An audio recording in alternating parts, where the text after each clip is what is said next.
இந்த tip follow பண்ணி சாம்பார் வச்சிங்க அப்படின்னா சாம்பார் வந்து பயங்கர டேஸ்டியாக இருக்கும். எந்த மாதிரி காய்கறி வெட்டினாலும் அதோட வந்து 2 முள்ளங்கி ஆட் பண்ணிக்கிட்டிங்க அப்படின்னா சாம்பார் வந்து பயங்கர டேஸ்டியாக இருக்கும்.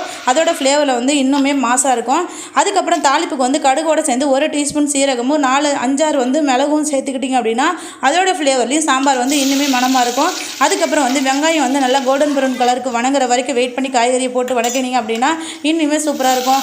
வெங்காயம் போடும்போதே கருகப்பிலையை போடாமல் காய்கறியை போட்டு ஒரு கிளறிட்டு அதுக்கப்புறம் வந்து கருகப்பிலையும் மல்லித்தலையும் போட்டு நல்லா கிளறி விட்டிங்க அப்படின்னா அதோட ஃப்ளேவர் வந்து இன்னுமே சாம்பார் வந்து டேஸ்ட்டை வந்து அதிகப்படுத்தும். அதுக்கப்புறம் பார்த்திங்கன்னா சாம்பார் வந்து உங்களுக்கு தேவையான தண்ணி வச்சு எல்லாமே மிளகாத்தூள் உப்பு மல்லித்தூள் மஞ்சத்தூள்லாம் போட்டு எல்லாமே வந்து குழம்பு ரெடி பண்ணதுக்கப்புறம் லாக் பண்ணி வைக்கும்போது அந்த லாக் வந்து ஃபுல்லாக லாக் பண்ணாமல் கொஞ்சம் வந்து கேப் விட்டு லாக் பண்ணுங்கள். இல்லைன்னா பொங்கி ஊற்றும் போது அதோட டேஸ்ட் எல்லாமே கீழே ஊற்றிடும் அப்படின்னு சொல்லுவாங்க. இந்த டிப் பிடிச்சிருந்தது அப்படின்னா நம்ம சேனலை சப்ஸ்கிரைப் பண்ணி லைக் பண்ணி சப்போர்ட் பண்ணுங்கள். எப்படி இருந்துச்சு அப்படிங்கிறத ட்ரை பண்ணி பார்த்துட்டு கமெண்ட் பண்ணுங்கள். Okay bye.